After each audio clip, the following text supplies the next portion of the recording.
Dans cette vidéo, nous allons voir comment créer des liens d'ancrage, c'est-à-dire des éléments qui peuvent se trouver dans le menu ou être des liens à l'intérieur de la page et qui, lorsqu'on clique dessus, font défiler la page jusqu'à une section spécifique. J'ai déjà pris soin de diviser la page en 5 sections colorées afin qu'elles soient bien distinctes. Ainsi, lorsque nous cliquerons sur le lien, la page descendra jusqu'à la section souhaitée. Tout d'abord, allons sur la page et ajoutons un menu que nous pouvons remplir avec des liens, avec des éléments qui, lorsqu'on clique dessus, feront défiler la page jusqu'à la section que nous souhaitons afficher. Dans ce cas, nous accédons aux blocs globaux car j'ai créé un en-tête. Je rappelle que l'en-tête est créé dans les blocs globaux car, en sélectionnant le type d'en-tête, Framework 360 répétera automatiquement la section sur toutes les pages. C'est ici que nous allons ajouter notre menu. Ajoutons le bloc de barre de navigation et sélectionnons le menu que nous souhaitons afficher. Dans ce cas, il y en a déjà un créé par défaut que nous pouvons sélectionner. Il n'a pas encore d'éléments, donc nous allons les créer. En attendant, enregistrons le bloc, accédons à la section menu, ouvrons le menu principal et commençons par créer différents liens d'ancrage avec un lien spécifique qui servira justement à indiquer à l'HTML vers quelle section diriger le visiteur.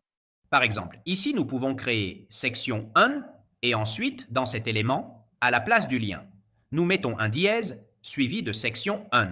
C'est à notre convenance. Nous appellerons ainsi la section, dans ce cas, la section colorée en vert. Donc, appelons-la section 1.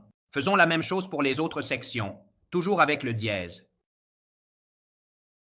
Enregistrons. Et nous verrons que, sur notre page, là où nous avons inséré le menu, en rechargeant, toutes les entrées apparaîtront. Maintenant, nous pouvons le rendre un peu plus joli en allant toujours dans l'en-tête et en travaillant sur le bloc de la barre de navigation que nous avons ajouté précédemment. Par exemple, nous pouvons aller dans le design et tout déplacer à droite, enregistrer, puis il y a toute une série d'autres personnalisations que nous pouvons utiliser. Dans ce cas, contentons-nous d'un design basique. Accédons à la page. Maintenant, nous avons donc inséré notre menu avec les 5 entrées. Comme nous pouvons le voir, en bas à gauche, apparaît justement le dièse section 1. Maintenant, nous voulons faire en sorte que si nous cliquons sur l'entrée section 1, la page défile automatiquement jusqu'à cette section.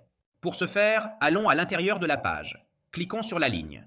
Je rappelle que la ligne est le plus grand conteneur, donc celle qui est surlignée en noir. Ensuite, il y a la colonne qui est celle surlignée en bleu. Et il peut aussi y en avoir plusieurs. Comme nous pouvons le voir, dans ce cas, nous l'avons mise en pleine largeur, mais nous pouvons aussi diviser la ligne. En 2 colonnes, il y en aura donc une à 50% et une autre à 50%.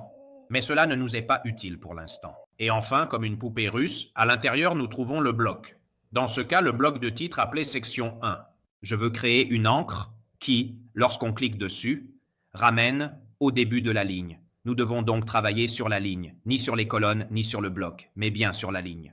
Cliquez sur l'option Paramètres, ici où il y a la petite roue dentée, allez dans Design, sur le deuxième onglet, descendez tout en bas et cherchez Attributs. Dans Attributs, nous trouverons ID de l'élément, en incluant le même ID que celui utilisé dans le lien d'ancrage. Le HTML comprendra qu'il doit faire défiler jusqu'à l'ID correspondant. Nous ajoutons donc, par exemple, section 1, na, en faisant correspondre la valeur de l'ID avec le lien que nous avons inséré dans le menu. Nous enregistrons, nous rechargeons la page et nous verrons que maintenant, en cliquant sur section 1, la page défilera jusqu'à la section 1. Nous faisons la même chose pour toutes les autres lignes. Section 2, et nous l'avons appelée section 2. Par conséquent, le HTML s'attend à trouver un ID correspondant. Nous faisons la même chose ici. Section 3, section 4 et section 5. Nous enregistrons ou nous rechargeons la page et nous verrons qu'en cliquant sur section 1, cela nous amènera à la section 1, en cliquant sur section 2, cela nous amènera à la 2, et si nous cliquons sur les autres, la page défilera jusqu'à nous faire arriver à la section correspondante avec l'ID que nous avons inséré dans le lien d'ancrage.